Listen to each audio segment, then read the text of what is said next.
Welcome to day 4 of the 10 for 10 series, 10 minutes of Torah for 10 days. And of course, we will please God extend it as well if need be. Now, as always, I'd like to just check in and see how you are all managing.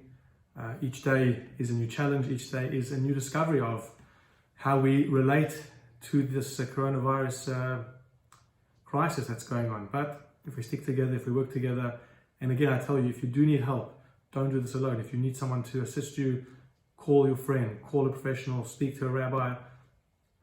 You're not alone. Don't do this alone if you are not managing. Today I thought, because it's Erev Shabbat, it's Friday afternoon, we are going to study a little bit about the Parsha. Unfortunately, for many of us, we won't be able to be in Shul the Shabbat, so let's learn and be in the spirit of Shabbat and in the spirit of the Torah portion. Now, it's supposed to be a double portion this week's Parsha of Vayakel and Pekudei.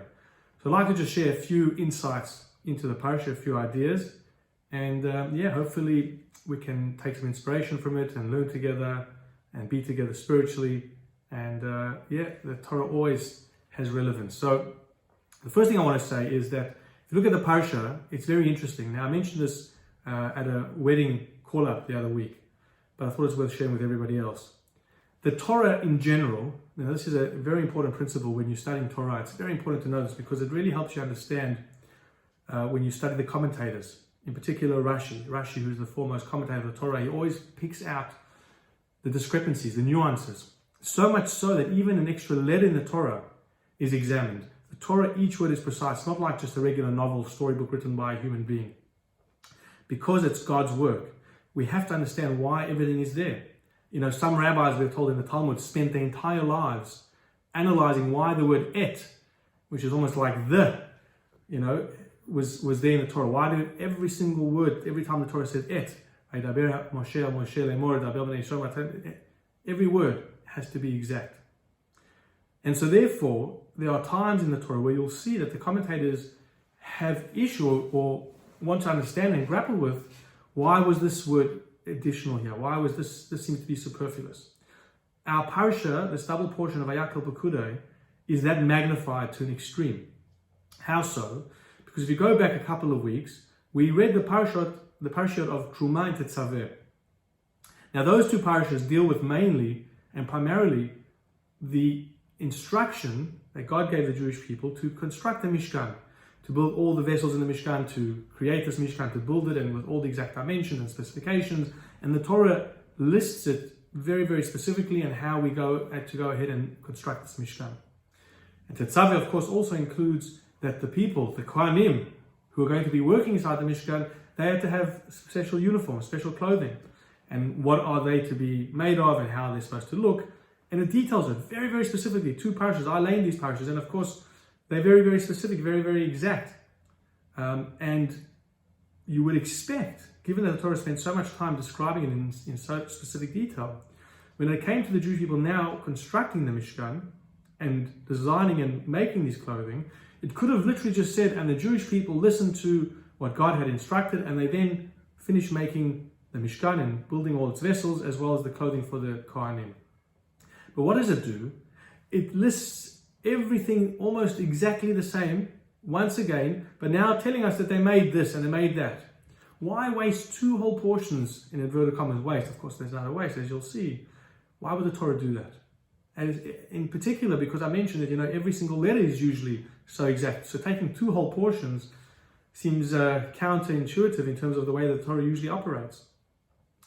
So, of course, as in any area of Torah, and this is the beauty of studying Torah, that you can learn the same Parsha year in, year out, and you never get bored because there's always so much insight. There's always so many different angles that you can take because the Torah is godly and godliness is infinite, and therefore there's an infinite amount of things that you can learn. And of course, also pay attention, even if you learn the same exact word or idea or Dvar Torah that you heard last year, you've changed, you've developed, your experiences in life have made you slightly more advanced, more mature, more experienced. And so therefore, when you hear Dvar Torah a year later, it may have a different meaning for you. So not only is there unlimited, in a sense, of what we can learn, but also you as a person are continuing to evolve each day. And so therefore, what you hear is different. It's, sorry to digress, but I was once asked, how does somebody go to shul each morning and daven and pray. Isn't it boring? Isn't it that you're saying the same words over and over again? And now look, yes, in fact, it isn't always easy to be inspired. But at the same time, how is it that we are able to say the same words every day? Because in truth, we are not the same person every day. Each morning we wake up, we are now more experienced than the day before. We've now had different experiences from what we've lived through to this point. And so therefore, each day we daven, it's almost like being seen with a fresh eye or fresh eyes to experience davening. Now with the person I've become, let me experience the davening. And so too with the Parsha. So why would we have these two additional portions which could have literally been summed up in a couple of lines? One of the things is, I think it's something which many of us grapple with. We can have grandiose ideas. We can be inspired and infused to want to achieve so much. I know I've been guilty of this at times. I think, I want to do this for the show, I want to do this in my... And you have all these wonderful ideas. The problem is actually going ahead and achieving them. The problem is actually implementing your ideas. So many people have wonderful ideas, and people give me suggestions. I think we should do this, Rabbi. I think we should do that, Rabbi. Excellent. But how are we going to implement it? So comes the Torah and says, yes, we want to build a house of God. We want to make this wonderful place for people to come and feel spiritually connected. However, says the Torah, I'm going to put 2 whole parshas to tell you that actually the Jewish people went ahead and did it. Because I wanted to inspire us that no good idea is going to come to fruition unless you put the effort in.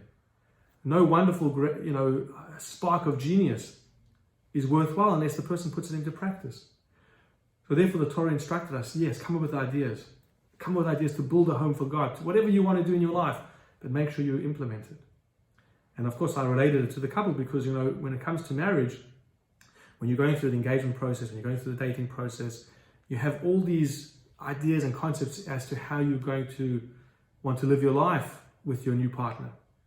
The type of home you want to build, the type of relationship you want to develop. All these wonderful things, and perhaps you've had expert advice, you've read books, you've had a particular vision as to how you want to make this relationship succeed. But if you leave it in Trumat and Saveh, if you just leave it there, then unfortunately things won't work out. You have to have Vayakel Pekuda, you have to have these portions where you put the effort in. The Torah showed us that specifically. One other idea, and I know we're running out of time. In our portion at the end of the parashas, we speak about the kior, the wash basins that were made for the Kohanim, the priests, to wash their hands. Now the story goes that the Midrash tells us that Moshe asked for the different items to be donated to the temple. People were incredibly generous, and we saw this during the bushfire era where people were extremely generous, and hopefully we continue to see this now with this coronavirus era. People are kind and generous. But the ladies, the women of the community at the time, they brought these copper mirrors that they had used back in the times of Egypt to donate to the Mishkan. When Moses saw these, at first he wanted to refuse them. He said, how can you use these mirrors which were used for beautifying, very mundane, possibly inappropriate for the Mishkan? He turned it away. And in fact, and I'm summarizing this because of the time, in fact, God turned to Moses and said, no, this is the most prized possession. I want these, take these. Now the question is, why did Moses think this way? And why was it the most prized possession? So a little bit of background, which is very, very crucial. These mirrors were used at a time when the Jewish people were enslaved in Egypt. Incredibly, incredibly challenging times. I mean, we think we're going through challenging times.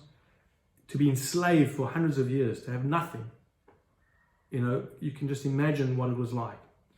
And especially to get a decree that they're going to kill all the Jewish male children. A lot of the men who had been, subjected to back-breaking labor, who were under extreme, extreme hardships, they decided, we're not going to have any more children. Why should we bring up children at such a time when the world as they knew it was just a complete disaster?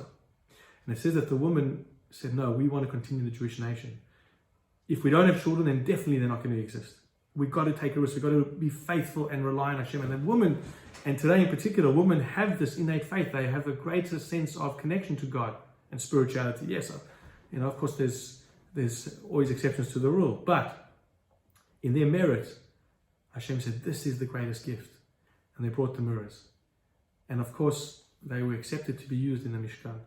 And I think the story has a twofold message. Firstly, the fact that Moses, and yes, the greatness of Moshe is that we can learn from him not only in the things he did correct, but also the things he didn't do correct in terms of how we understand certain stories. Moshe made a judgment. He saw mirrors. He said, mirrors are used for beautifying, so not appropriate. Once he understood the story behind the mirrors, it was different. So don't rush to judgment. In your life, don't rush to make judgments about people, because you never know the story behind the thing that you are judging. And I can assure you, everybody has a story. Everybody has their own personal pekelach that they're experiencing. And the other thing which is important, I think, which is very relevant to what's going on right now, we need to have faith. We cannot let this thing destroy us.